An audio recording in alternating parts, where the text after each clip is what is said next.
So once again, I had started some heated debates, and this is a topic I just wanted to bring up briefly. This is from a page on Facebook called the Mexican Community. It says, nobody in this country is struggling because of an undocumented immigrant. Nobody.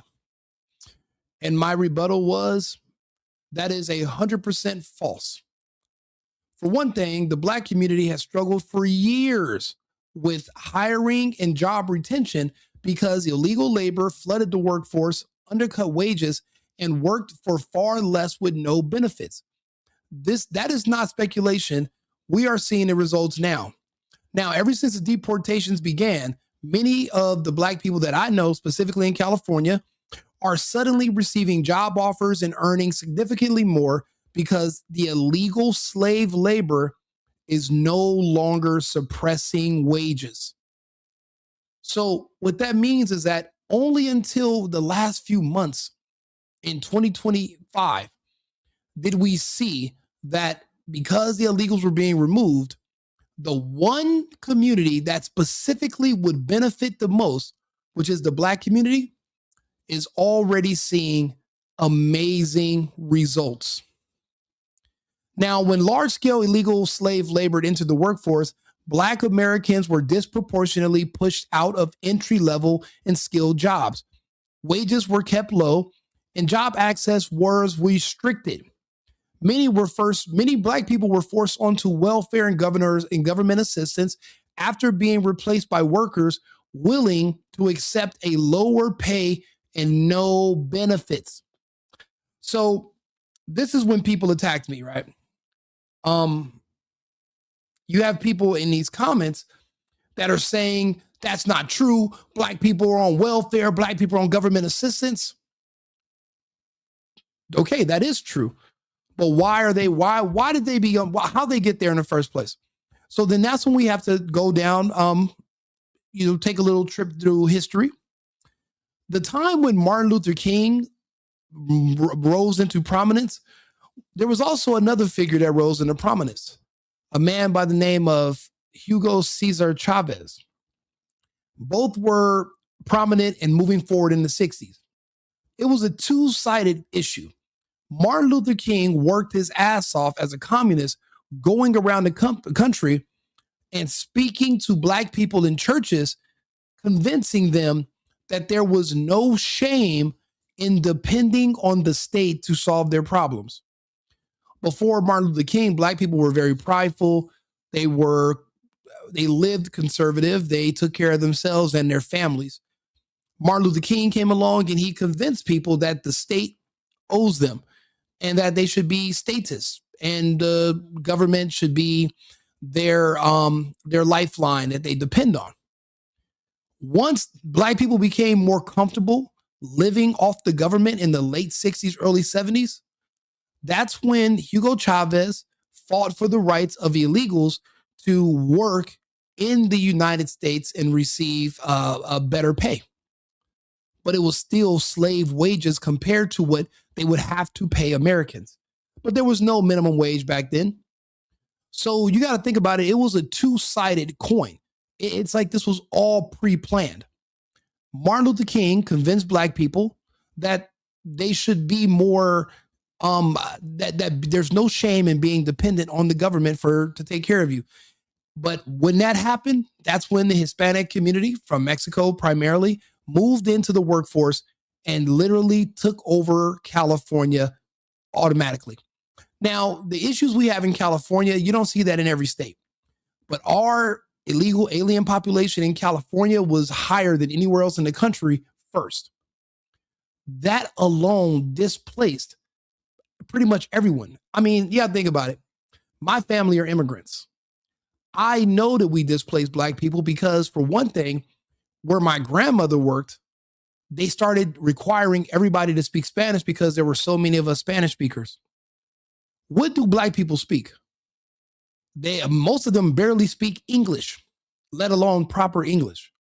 So if you only know English, and the requirement in California for the past 30 years is you need to be bilingual, especially if you're Black, what does that mean for you in the workforce?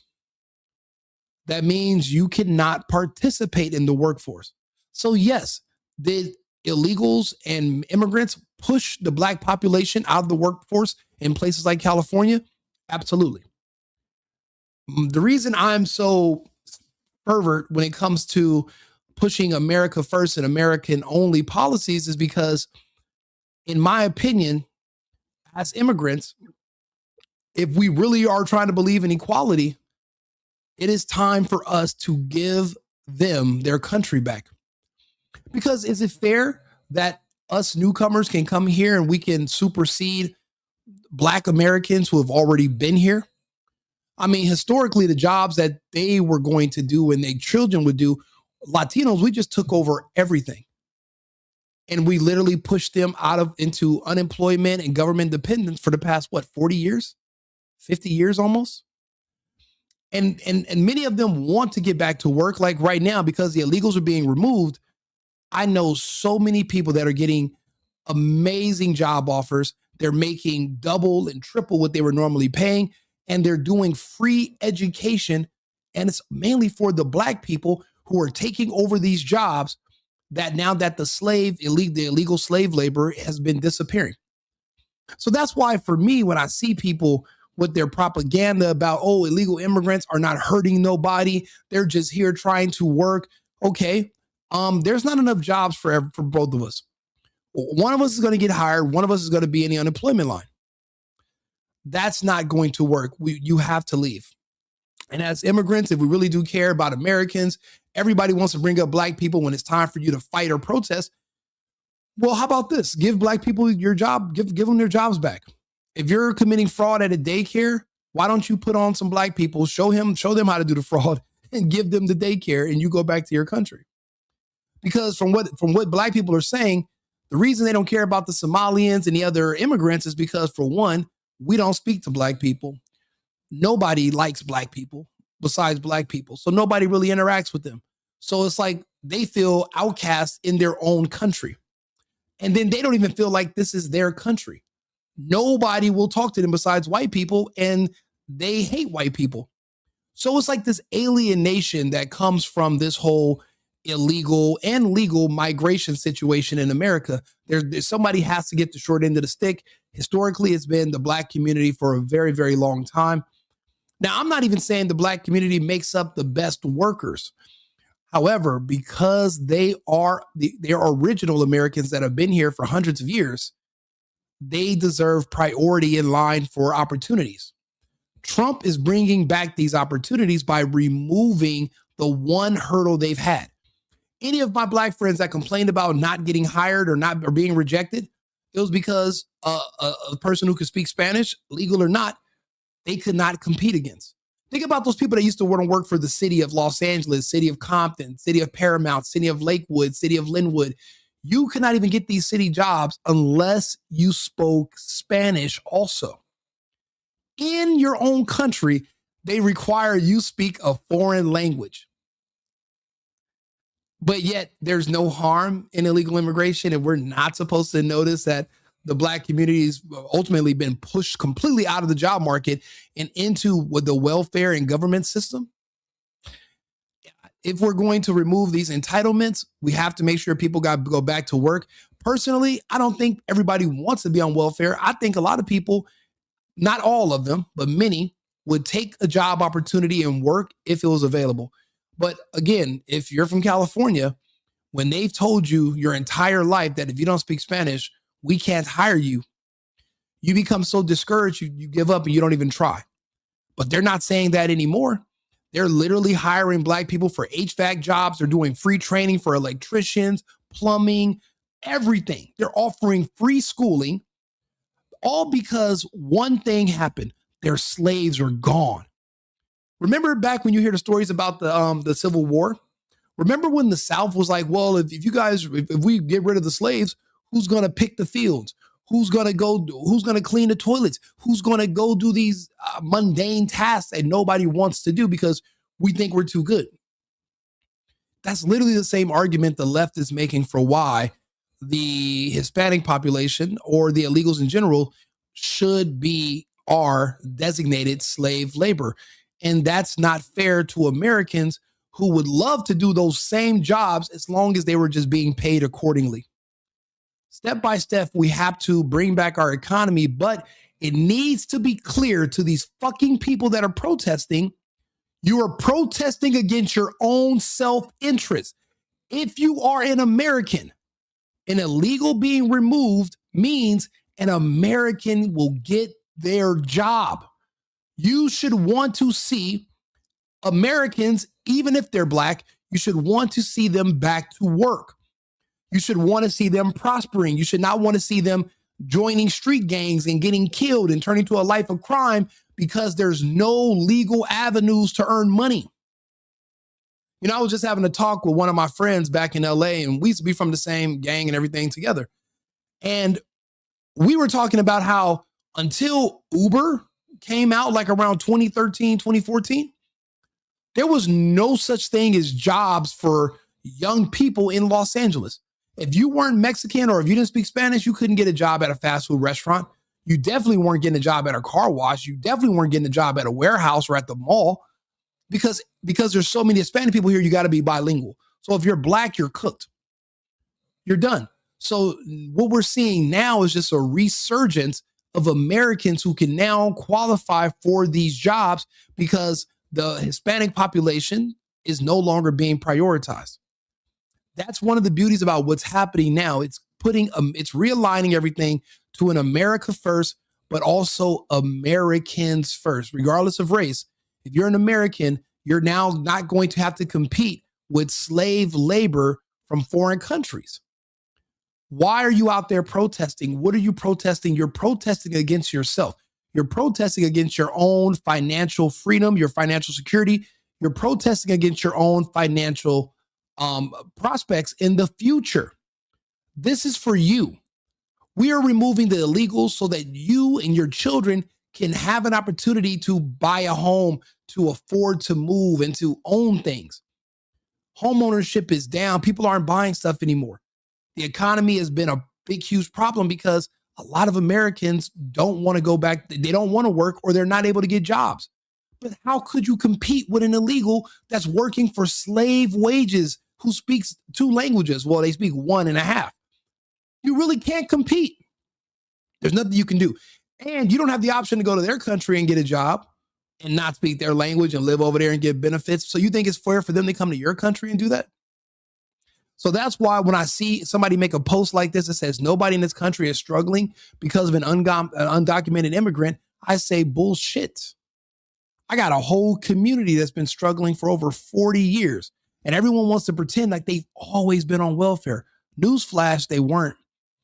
If you look at the timeline between Hugo Chavez and Martin Luther King speaking communism into the black ear, and Hugo Chavez speaking directly to people that want slaves in their agriculture in California. They want slave labor. And Hugo Chavez speaking to the migrants about coming there to work and getting the freedom to come. Bro, it all lines up. If you look at the rise of gang culture and violent crime in these cities that are close to the border, it matches up for when black people went to start living off the government because the illegals came and took their jobs. It all lines up. They all run parallel to one another. They're not independent. They're literally all reactions of one another. So that's just a point that I wanted to make. I have these conversations with people, and instead of me having to repeat myself over and over again, I'll make a video like this and I'll talk about it, and then I'll go through the comments and I can send it around to people and they can let me know if they agree or disagree. But no matter what, just imagine how crazy this is. You had to know how to speak Spanish in America as an American to get a job. But if I go to Mexico, I don't have to learn how to, I have to learn Spanish. I can't just speak English only. It's like this weird double standard. And no one's calling for these other countries to change their policies. They're only calling for it in the United States. And that's not going to work for me. I don't like double standards. I've never been a fan of them. Not now, not never. So Let's see here. The correct course is to restore fairness by enforcing the law and returning jobs to citizens and legal residents. Americans should not be excluded from employment in their own country. Speaking English should not never disqualify an American from earning a living. This is not anti-immigration. This is not anti-immigrant. This is pro-American worker. Trump is course correcting by enforcing the law and restoring balance to the labor market. Giving jobs back to Americans is not radical. It is the bare minimal responsibility of a sovereign nation. What does that equal? America first, but not just America first, Americans first. If you're watching my content and you're listening to these videos, you're likely an American. Isn't it time that you are the priority of your government? Isn't it time that you, your background, your beliefs, your people, your tribe of people, not who you share an appearance with, but who you share the same mindset and ideology with, isn't it time that you guys were made a priority once again? And we haven't been for a very long time. Again, I'm from an immigrant family, so I can just be honest. I know what we did. I was there. Have I not taken opportunities from other Americans because I have certain advantages to them, being, that being quadlingual or being, a certain, yes. Now, could they have educated themselves more? No. It's not, America does not train its people to be as mentally robust as someone like myself. They're not going to speak multiple languages. They're not going to understand the tone scale or how to talk to people. That's not for everyone. Intellectual conversation is not for everyone. Some people can talk, some people cannot. But I'm not saying that. I'm saying that there are certain jobs that I was given that were taken away from Americans who are actually historically from this country because of my background. I feel that if we are really caring about equality, maybe we should consider maybe giving them their country and giving them their jobs back. Even if I don't want to, it doesn't matter. Trump's doing it anyway. You're going back to work. I have friends of mine that were anti-Trump that used to argue with me on Facebook. They're still my friends on Facebook, but they don't argue with me no more. You know what they do? They just don't say nothing at all. I don't appreciate that. Why don't you tell Trump thank you? Why don't you make a post that says, hey, I'm a truck driver that was out of work for 3, 4, 5 years. All of a sudden now I got job offers making triple. I'm on the road right now. Thank you, Trump. Thank you to the administration. They kicked they took all the licenses away from those illegal aliens. The ones you had to compete with as a truck driver, they took them away. The ones who you had to compete with for those jobs, they took them. Now you and your kids can go to work as men. You can feel like a man. You know how much of a fucking bitch you must feel like begging and sucking on the government for money? You know what they say? A man with his hand out is a man with his tongue out. You know what that means.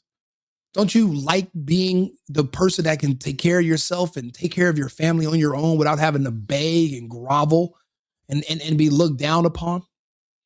But that's what comes with freedom. Freedom comes with the responsibility to take care of yourself and your family on your own. But it makes it hard when our jobs are just gifted away to people because they're slaves. I thought we were against slavery.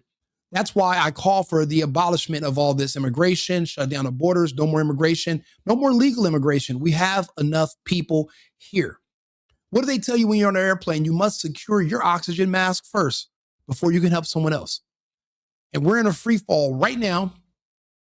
And now we're pulling, the pilot is our president. He's pulling us up. We're stabilizing, but we have to secure our own oxygen first before we can help anyone else. We don't have that luxury right now. Stop protesting against your own self-interest. Stop putting other people in front of you. Stop handing over your birthright for free to people who don't give two shits about you. Renee Good died for people who would never donate a penny to her white funeral that she's supposed to have for herself. None of those people would donate a dime. There's no Somalians that are pulling together and trying to use some of that daycare money to give her a lavish, beautiful funeral. Nothing. There's none of that. These people, they don't see you the way you see them. You're virtue signaling. They're just taking advantage of you and your kindness. And you have to wise up and be smarter than that. I'll be back on with another topic in about 10 minutes. Remember, America first, America only. I've been needing to find a new apartment, which has not been easy with credit as bad as mine. Luckily, I found cosigning.com. They connected me with a cosigner who helped me get my dream apartment for me and my dog. I just paid a small fee and was able to move in fast. Get the cosigner you need for the apartment you want. Check out cosigning.com today.